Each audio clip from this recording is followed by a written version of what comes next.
ESPN beat writer covering the Chicago Bears, frequent ESPN radio and Mothership TV contributor, and covered the Vikes for a spell too, and always enjoys this division rivalry between the Bears and the Minnesota Vikings. Hello, CC. It's Paul Allen. How have you been? I'm great. How are you doing? Excellent. Thank you very much for making time. And the before we get into to this division collision, the last handful of years. Beloved Courtney, last handful of years, you've hosted mucho radio shows to complement the television part that you've done for I think, more years. What do you like more and why, radio or TV? Oh, boy, put me on the spot here. I think the TV element and, like, getting a chance to, I guess the opportunities it's opened up for me the last couple of years have been really cool because I've gotten to do a multitude of roles, getting to host, getting to be an analyst, getting to be a reporter, getting to do sideline. Like, I've enjoyed all of it. And it's crazy to think, like, how much I've packed into this season alone. Like, my roles have expanded quite a bit, just beyond the Bears, and I enjoy it. I love all of it. But I mean, radio is going to be my bread and butter forever. Like, that's the OG in my opinion, because it gave me the ability to learn how to debate, to learn how to make a clear and concise point, and be able to talk about a lot of different things, not just football. That's a spectacular, wonderful answer to the game. So the Bears, the team is running for 185 per since the bye, is developing the clutch gene off the last two, and is winless in the division. What are the Minnesota Vikings getting this weekend with the Chicago Bears? You're getting a resilient team that I think now has the proof of concept since the last time they played the Vikings, that they can close out tight games, which they've done now. I mean, Caleb Williams has 4 fourth quarter drives that have led to wins. That's tied for the most right now behind, I believe, Baker Mayfield and Bo Nix. So it's the clutch gene that they're developing, which I'm sure some Vikings fans hear that and think 2022 all over again. Different team, obviously, different circumstances, but wild wins that end in, wild games that end in how did they just win that fashion? And you've got a quarterback who's developing. Like, it's taken Caleb Williams 10, 11 weeks now to, I think, feel fully comfortable using his full skill set, which you saw to beat the Giants, relied on him to use his legs, that 29-yard scamper to get down to the 2-yard line to set up Rome Odunze for the touchdown, and then the 17-yard touchdown at the end of the game. Like, they're putting it together. It came along slowly. They didn't come out and start beating teams, and obviously those 2 division games and 2 division losses, that's brutal. That's a hole that they've got to dig out from, but they've beaten the teams that they should beat. And a lot of people are going to look at the defensive performances of the Bengals, of the Giants, of the Commanders, especially that Commanders secondary, and certainly the Cowboys are not very good either, and be like, well, they beat up on some bad teams. But if you're a team that's trying to change the culture and do things differently, shouldn't you be, I guess, proud and touting the wins that you had, even if they do come against bad teams? Like, that's the part that I think they're not going to apologize for, because it does come at a cost of, if you want to beat the good teams, you have to demonstrate you can do it against the teams you're more evenly matched with first. And I feel like that's where they are right now coming into this game in Week 11. Right. And but with the Bears, Courtney, when they do get into trouble, no matter against whom, well, let's say when they get into trouble against non-playoff teams like the Bengals or the Giants or the Raiders, what generally is happening? Well, I mean, the reason they got in trouble against the Bengals was, it's 2 different things. So they're up. They almost go up by 17, and if that pick 6 wasn't called back. And then they give up 2 touchdowns in the stretch of 49 seconds.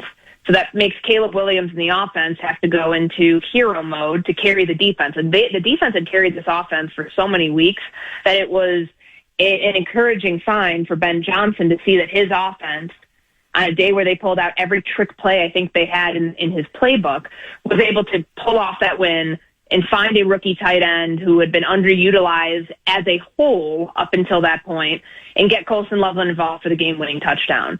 Like, that to me was the product for the comeback there, for letting it get close and then letting the comeback happen. But against the Giants, I think it's twofold. The Giants were the worst fourth quarter team in the NFL, as evidenced by what you saw in Denver a couple weeks ago. And the Bears knew that. But the Bears didn't do themselves any favors by not putting a spy on Jackson Dart and letting him get out, break contain, and rush for 2 touchdowns. Honestly, PA, I think if he finishes that game, if he doesn't leave with a concussion, I don't know that it's a win for Chicago. I really don't. I think that it was a product of circumstance, but also timely blitzes, what they saw from C.J. Gardner-Johnson to pin the Giants back in their own territory in late in the third quarter and then start to get the offense in better field position. That came along later than they probably would have hoped, but at least it was at the right time for their sake to be able to pull off wins.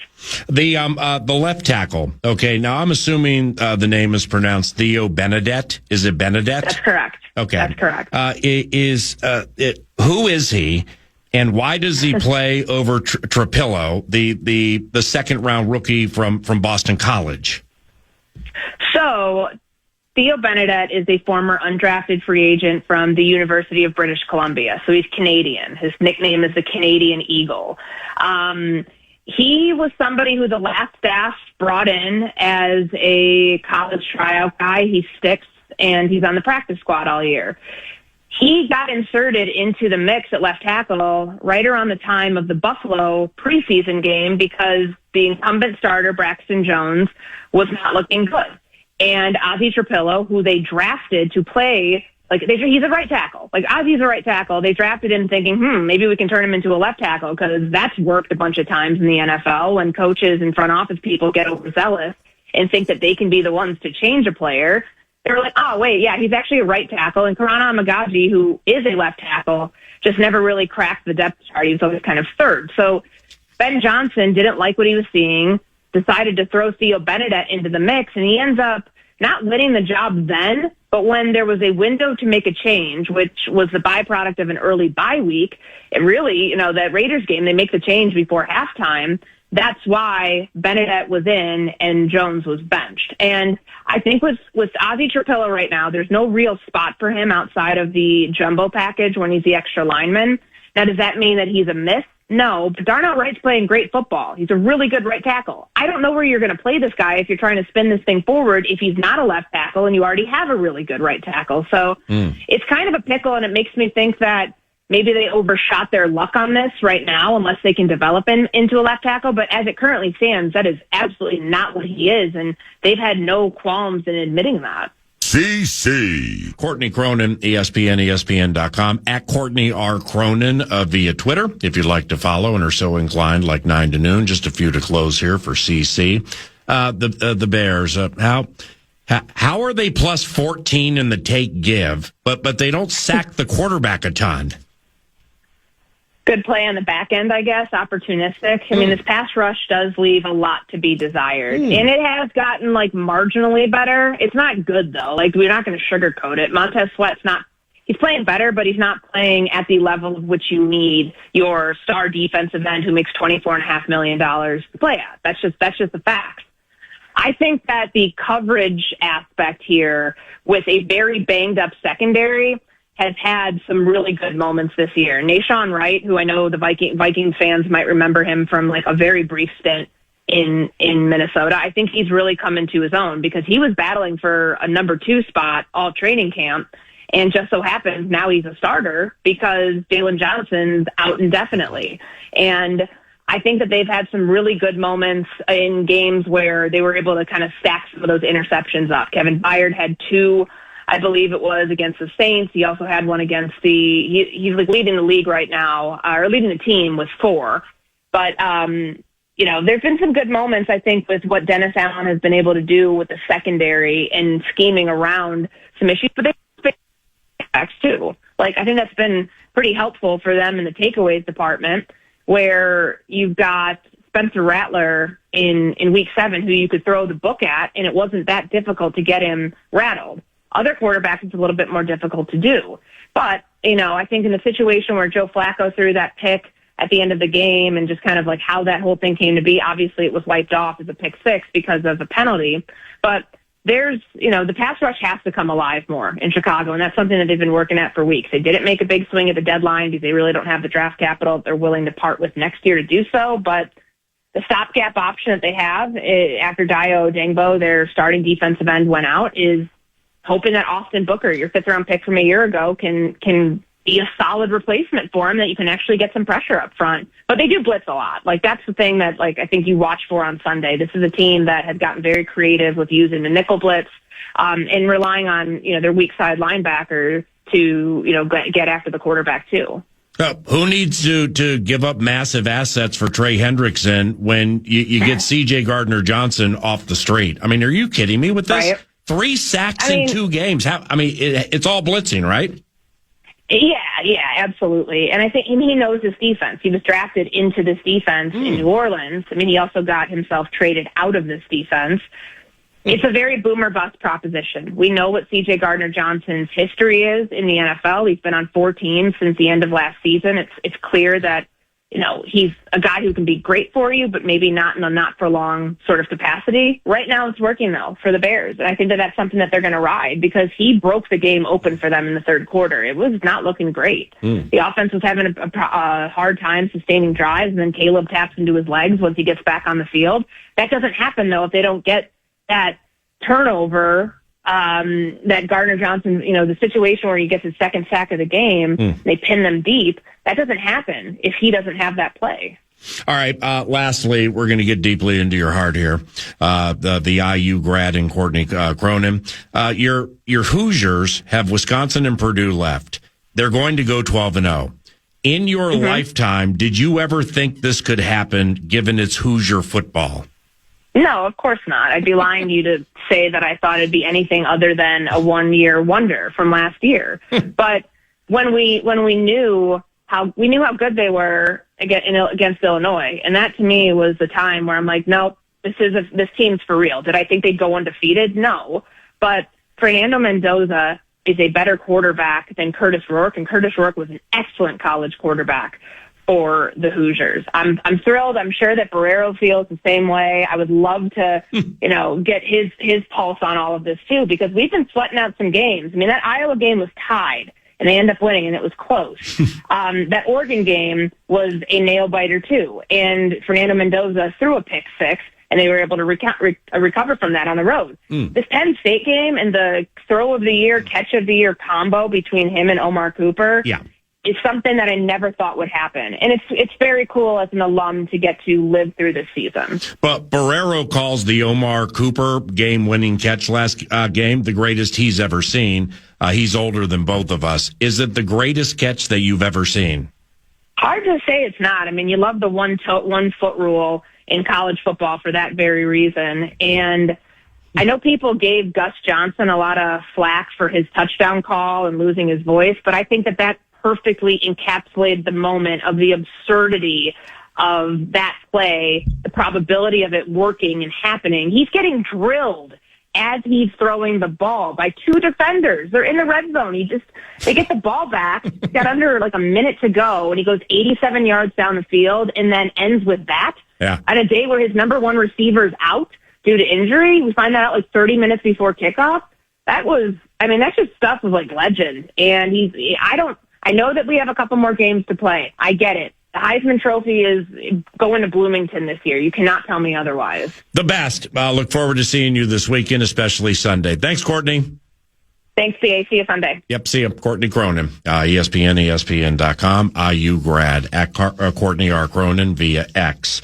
Russo Radio around the corner, but first, the cash thingy.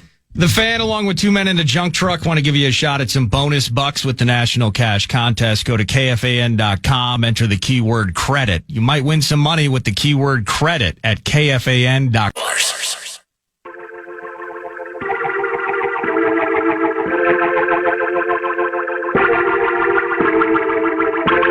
Celebrini closed on by Zuccarello, so he played it to Dickinson. Zuccarello ended up in a heap. Sharks fired along. Celebrini with Graf going in front of the net. Back with Celebrini, drew one that way, and they score. Colin Graf, stick handle past Gustafson, tucked home a backhander, and the Sharks, for the second time in the season series, win in overtime at Grand Casino Arena. Russo Radio. At Russo Hockey via X, Michael Russo writes about the Minnesota Wild, the rivalry series, the Stanley Cup. He follows Trampled by Turtles to Red Rock shows in Morrison, Colorado, and writes about that. And he joins us now. Michael, good morning. It was an OT loss to the Sharks, as Joe O just shared. Second OT loss to a team the Wild basically beat every time since the pandemic. What did you think of the game last night, and good morning? Well, I mean, they just couldn't score, and, when you actually look at the analytics, I think it's really easy to see why.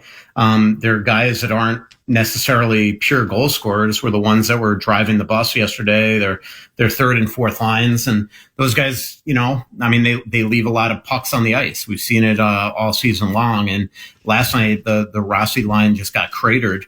And that's really been the case the last couple games. So, those are the guys, Zuccarello, Kaprizov, Rossi, that are the pure scorers. Second line, probably, left some goals on the ice. Boldy obviously scored as the power play goal, but even strength, they've been, really, they've been coming along here in recent weeks, but they have been, really mediocre in that area, and the expected goals this year, are really been an area where they've really struggled. And so I just think that it's a disappointing loss, and it's a time where they can't afford to continually give extra points to their opponents. I mean, these teams are going to be, we saw it last year where the Wild made the playoffs on a miracle and made the playoffs on a tiebreaker. And to blow as many games as they had this year, they've lost. They're 1-4 in actual overtimes.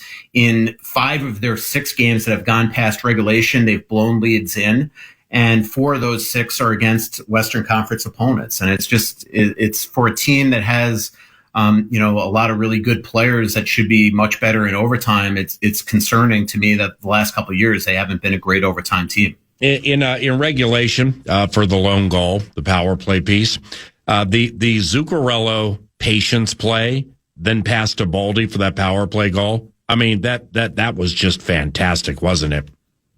Yeah, he teed it up on a platter, and that's what Zuccarello does. And we saw him, do the same thing in his first game in New York. And I think he'll get better as the game, as he gets more into the line. I mean, to come into the, at his age, to come into the lineup a month and a half into the season after not having a training camp, it obviously takes time to catch up. And I think he's going to do that more and more. I know that he felt like, just judging by, the replays yesterday, he felt that he deserved to get a penalty or draw a penalty in overtime, but the puck was taken away from him, and next thing you know, they lost. But he's got this ability to just make incredible seam passes, and when he puts the puck in areas like that, especially on give and goes, the odds of you scoring a goal if you hit the net are really good because you're getting the goalie to slide side to side, and we saw that there with the Boldy goal. So with the Colin Graff game winner, we heard Coach Hines after the game said, quote, "Doesn't really matter what I think about the play," end quote. By the way, Hines, he joins 9 to noon tomorrow at 9:20.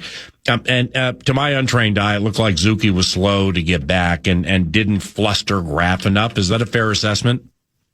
Yeah, I have to look at it closer. I didn't think it was a penalty. I think he was knocked off the puck. I think, if there was any penalty in there, I think that, if there was any penalty, there was probably the Brodin behind the net at one point that they let go.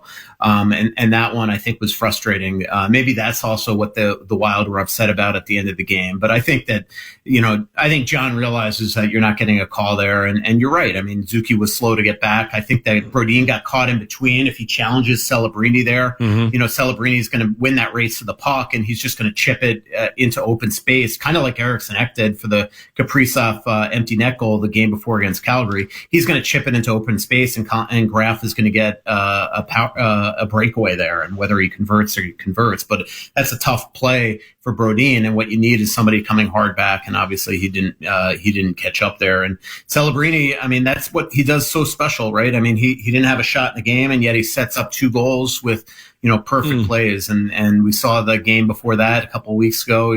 Same thing. He's not on the ice for all of overtime, comes on for 7 seconds and wins the game. So he's going to be a special player and somebody the Wild are going to have to compete against for eons.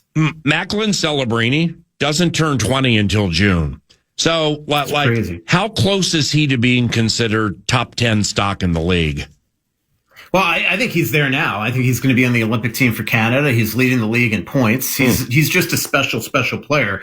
This is somebody that and we are seeing a changing of the guard in the NHL. I mean, you look at the top of the scoring right now, and you have guys like Leo Carlsson, who the Wild are going to see Saturday night. You have Connor Bedard, who's had a magnificent start to the season for Chicago, who's been one of the biggest surprises in the league. And then you have Macklin.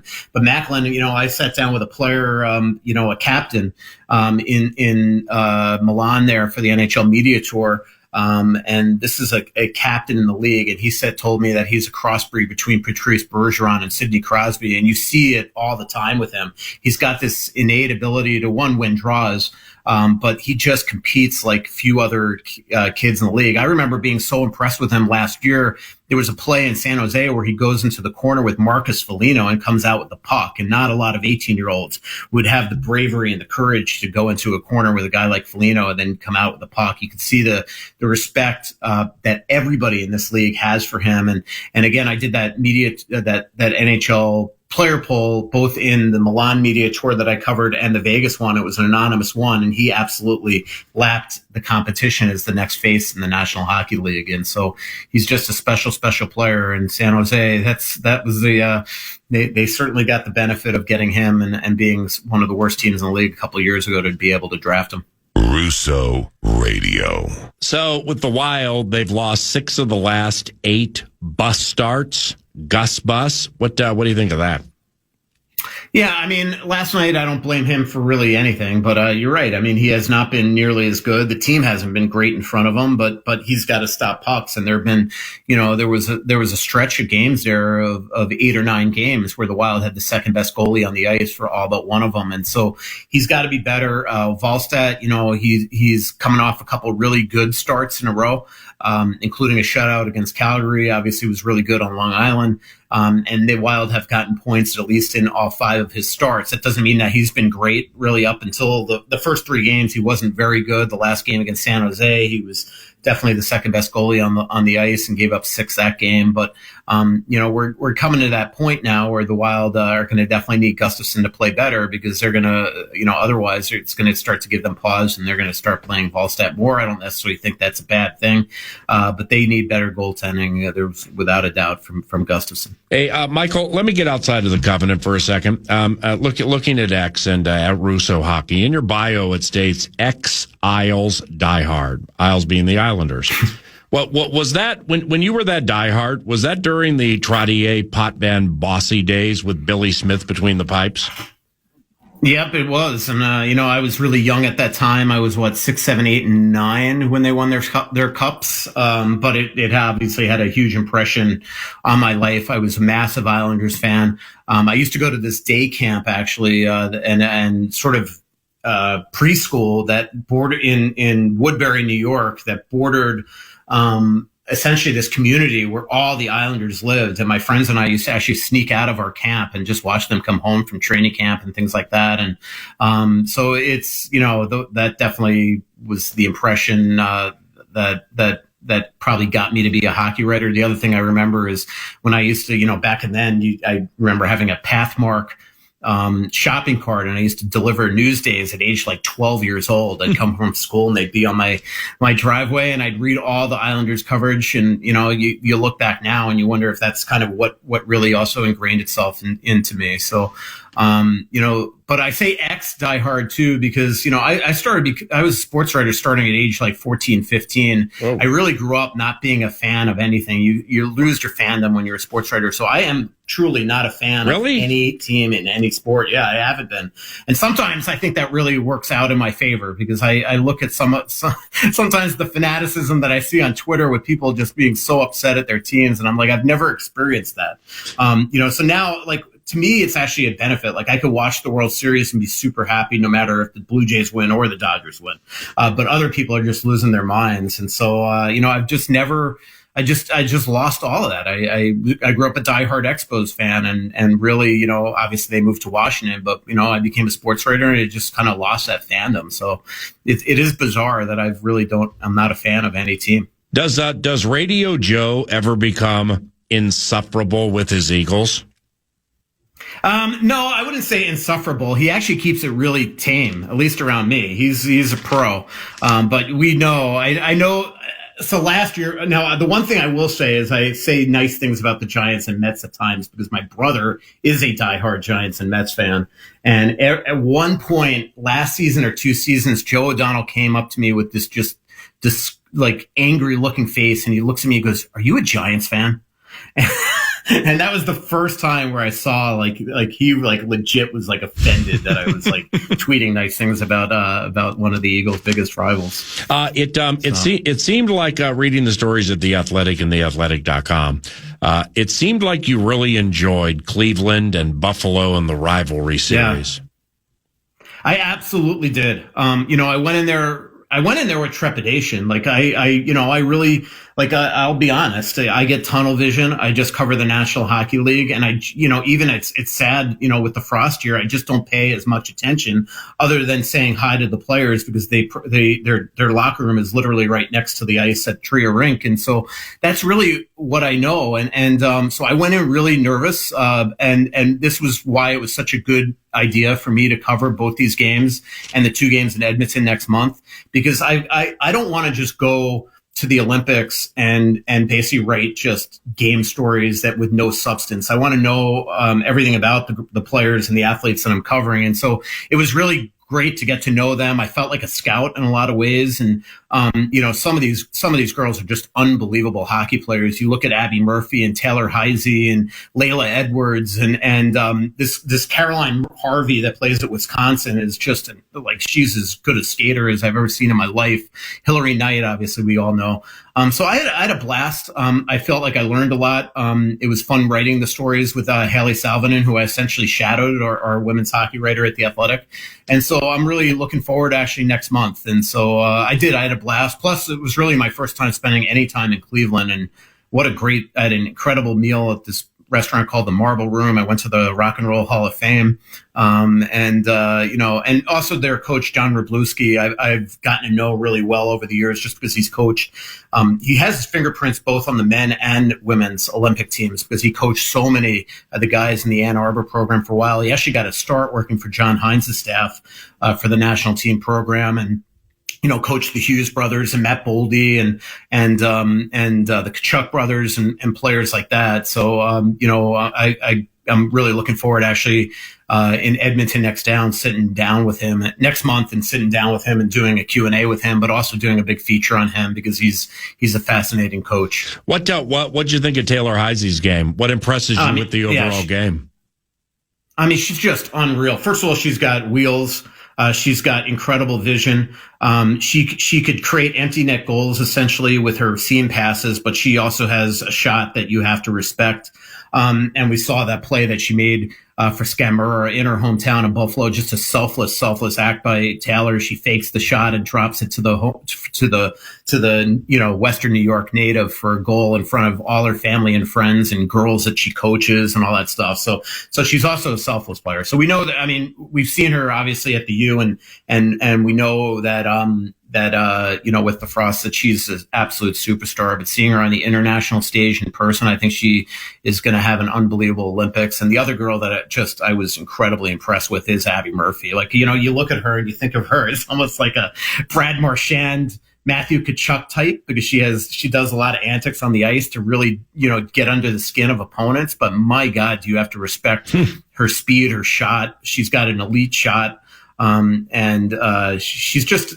really is like a Matthew Tkachuk or a Brad Marchand because she's a complete player. She's just not a, quote unquote shift disturber. She is somebody that is a superstar as well. So, it's going to be really interesting in the PWHL draft, coming up, next year and just who goes number 1 overall because, as much as every coach finds Abby Murphy to be a thorn on the side, I think she is going to be a top draft pick. Last one. Do you find these USA ladies night and day better than their Canadian counterparts?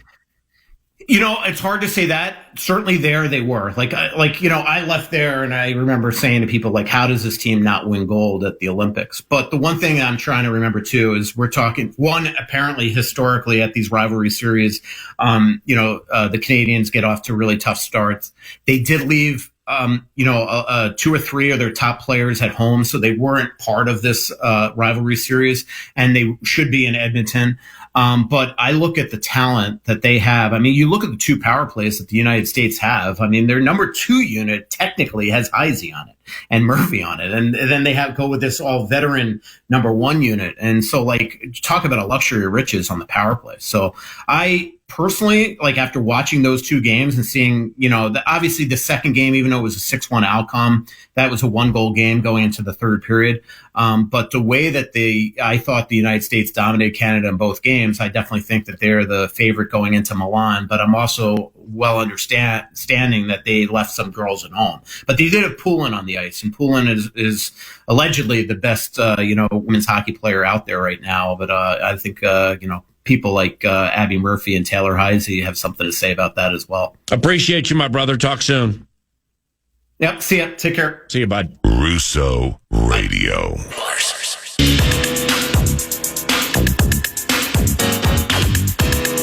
News de Nord, brought to you by The Casino at Canterbury Park, CanterburyPark.com. Feeling the felt all year long. And, of course, that means poker, blackjack, and table games, and having sips at chips. And I mentioned it, I'll mention it again tomorrow. The NFL Pro Pick'em Challenge is cool because on Thursdays at Canterbury, you just walk in there. Hopefully, you run it up on the blackjack table, but you can pick the winners of the NFL weekend each week at Canterbury. They got a machine for it. And there's weekly winners. And then at the end of the year, somebody's going to win free fuel for a year thanks to Quick Trip. But they're also doing this. You've heard PA doing those spots for the 10K giveaway, the Black Friday weekend, which will be the 28th, 29th, and 30th.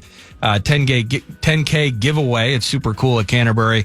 But they're going to have a trackside Christmas tree lot. We're starting at 9 a.m. on Black Friday. You can go up and pick the Christmas tree. So family truckster, mother, father, sons and daughters, everybody pile in, go down to Shakopee, grab the tree, or maybe go and play some cards and then grab the tree. It's up to you, but Black Friday, check it out. CanterburyPark.com. Beautiful. For all the event details.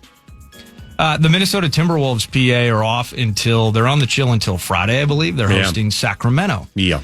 And Friday night, the Wolves already handled Sacramento out west. You dig that? No Kings, indeed. They're 3-8 and they're ratty. And I'm seeing rumors, courtesy of NBA Central and those that follow the Sacramento Kings, rumors of a fire sale rebuild, PA. Mm-hmm. That includes Zach LaVine. That includes DeMar DeRozan. Ooh, like that name. It also includes Parker Fox's favorite player, Domantas Sabonis. Oh my gosh. If it includes Malik Monk, I'm in. How good would that be? Yeah, Malik Monk off the bench. Yeah, a lot of teams could use Malik Monk. I think the Wolves are really good. And I think the Wolves are one of them. It's interesting, though, just 10, 11 games in the year, whether it was Nico Harrison being fired as general manager. How about that, by the way? And I don't remember was he GM? Because at one point, as we're watching Luka wearing a different kind of purple and gold out west for the Lakers, at one point they had a very young Luka and a Jalen Brunson. Oh, wow. On the same team. That's right. If you have to remember that. And at one point, they decided not to pay him. I don't know what the circumstances around that were. I think it was like a 4-year, let's call it like an 80, 90-ish, kind of, just like a Jaden McDaniels type extension. Mm-hmm. And they said no. And now Jalen Brunson is making memories for the Knicks. They're waiting for Kyrie Irving to return from the knee. Yeah. And now rumors are insisting that Anthony Davis is potentially available. So we're just 11 games in. The Thunder never lose, it appears. The GM in Dallas finally, sadly, having to own up for one of the tougher trades, combined with a tough start for the Mavs and the Kings. Warriors got beat so badly last night after the game. Draymond Green said that we have people on this team who are not giving full effort. So, I mean, that got nasty last night. And we're less than a month into the season, PA. Yep. It's crazy how quickly things can change in this particular game in the association when you try to play fantasy hoops the best you can, and you picture big threes or at least dynamic duos. You put rosters together, and people are looking at OKC like, yeah, we don't got it. I guess we're just going to rebuild the entire organization. Right. Dallas and Sacramento in turmoil right now. Well, with Nico Harrison, the general manager for the Mavs, former general manager, just think about the last within a year. Contextually, whatever the months are, 8, 9, 10, 11. Yeah. Since the Luka move. From the move. So what has he had to endure? Well, it started where it got so loud, so gnarly, so mean and so nasty, he couldn't even sit in his seat at Mavericks home games. Okay? They had to move him and put him in a suite. From a human perspective, have you ever seen it on social? And it's kind of sad where he's kind of like peeking his head out of the tunnel in the arena. He can't even go out there. Well, it was the off season. He was in Miami, maybe with his wife, but he was in Miami at a restaurant, and 2 Mavs fans not even wearing game-worn Michael Finleys. It's an open-air Miami bit that you can find everywhere. Oh, yeah. Cussed at him. Really? In Miami, caught a stray in the off season. Come on. Okay, so it was bad. So now you start the season with him, and what do Mavs fans and Nico Harrison have to watch? Luka in shape. Yeah. And he's going to stay in shape all year. Oh, yeah. And he's probably going to he might win the MVP. He might. So that's what they have to see. What happened? He's skinny, and he's staying skinny, and he's spry.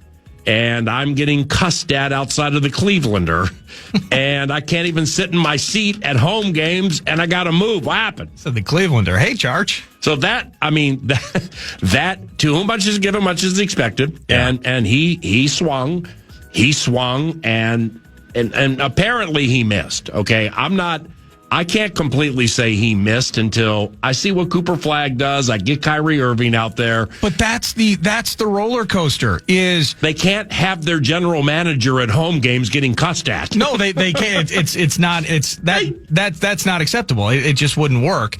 There was also some bit, I think, like a longtime season ticket holder.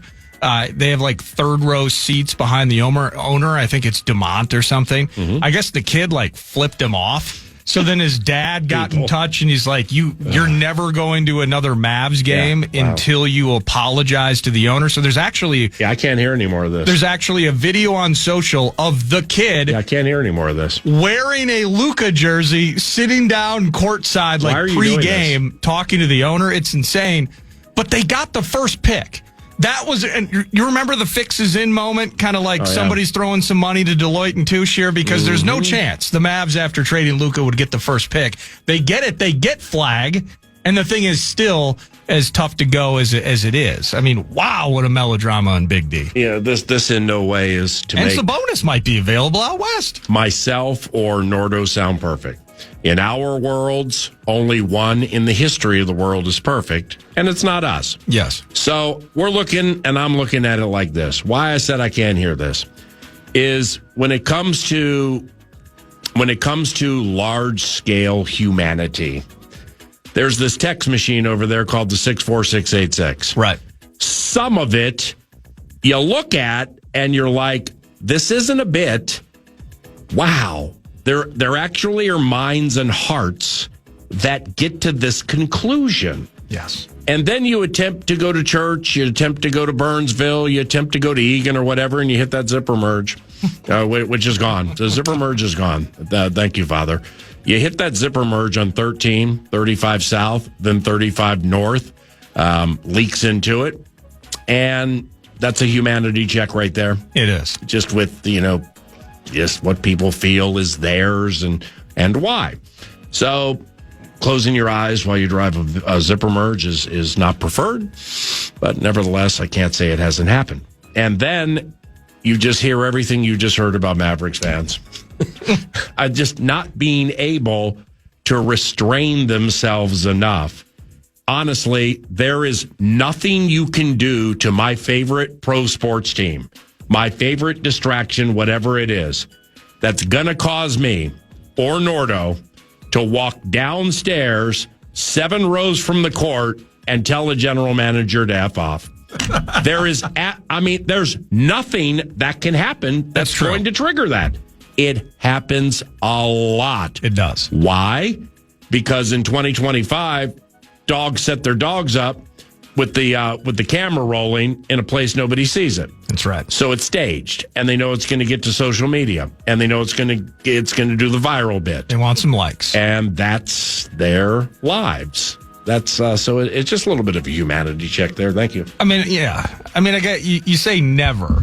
So I'm with you. Yes. Never on what? At 40 years old, there is truly nothing that my favorite team could do to compel me to do such things. But there's a part of 22-year-old Nordo where if like Anthony Edwards goes and like Matisse Thybulle comes back, like that. Yeah. I mean, well, now you're making me think about when I went to games at a young age. Like the craziest thing I did. Well, I ran on the court when Michael Jordan won his first NBA championship at the Fabulous Forum. Yeah, but that's totally valid. And I wasn't a Lakers fan. I was a Celtics fan. And somebody tied into horse owner and actor Dick Van Patten had one extra seat. They gave it to me when I was working at Hollywood Park, so I went. Not a Lakers fan, not a Bulls fan. High-fived Horace Grant. Tried to get to MJ, couldn't get to him. So that was Rube-like, but it wasn't... So I'm not out there, telling Scottie Pippen he looks like Joe Camel or like you're nothing without Jordan. So I don't envision there's anything that possibly could happen. You know what I mean? Well, now you got me wanting I mean, the old Joe Camel, he does kind of look like him, doesn't he? Hang on here. Let's move on. News to Nord, brought to you by Canterbury. What else do I got for you? We hit on the Wild with Russo last segment. Come on, stop. Hey, I'm sorry, I lost my train of thought. No, that's fine. Went noon to 3 on it. I was looking at this Unreal. Hey, geez, holy cow! This reason, I'm not compensated at all by Unreal. So everything I buy for myself or my family for Christmas and stuff is all straight from the Allen coffer. But this newest Vikings drop thing, this thing is badass. Holy cow! That happened this morning? I think so. It's sweet. Yeah, it's like drop 3. It's a hoodie that is just an illuminating purple logo. It's just really cool. Anyway, no, that's fine. I mean, you're looking at Unreal. I'm looking at Scottie Pippen and Joe Camel pictures side by side. No, you're looking at me, who's trying to get us both Unreal comps here. That is correct. Of this new thing, so that the con can get a sweatshirt. Wild, please beat the Sharks in OT. It's ridiculous. Next up, the Ducks. Get a win, please. That's all I ask. Brian Daboll fired from the Giants. We know that news. Jameis Winston starting for the Giants versus the Pack on Sunday. Mm-hmm. Please throw it to your team more than the other team, Jameis. I saw this. Asante Samuel. He had that workout last week, and he was asked about, Brian Flores was asked about Asante Samuel Jr., the spinal fusion surgery and such, but he had a workout there. What do you think of your cornerback depth? I mean, I feel good. I think, Murph, Zay, I think Fabian's, come up and played well. Obviously had the injury to Okuda. Can't remember his name. But I think overall, impressive. That group's, playing well. I've certainly some plays that, not just for that group, but for really everyone that, we can improve on and, plays we wish we had back. But I think overall, they've been solid really across the board. But, always trying to get better, each one of those guys. So, I like our group. I got to be honest, Mr. Flores, you didn't inspire a ton of confidence in me as you answered that question, but I appreciate the sentiment and the spirit of it. The reason I played that audio, he feels confident about the cornerback depth. Asante Samuel Jr. has signed with the Steelers practice squad. So for those wondering what's up with Asante Samuel, he has decided to join the folks in Pittsburgh and won't be an option any longer to the Purple. What's up with the Chicago Bears? Fall down, Chicago Bears. Ha ha ha! United faced. Their coach Ben Johnson triggered yours truly and 9 to noon to employ Lavelle Neal III, the resident Bears fan, for some beating the Bears around the corner, off a quote he recently had about matchup number 2 against the Minnesota Vikings, and the head coach said this: "And I will have my vengeance in this life or the next." Beating the Bears is next.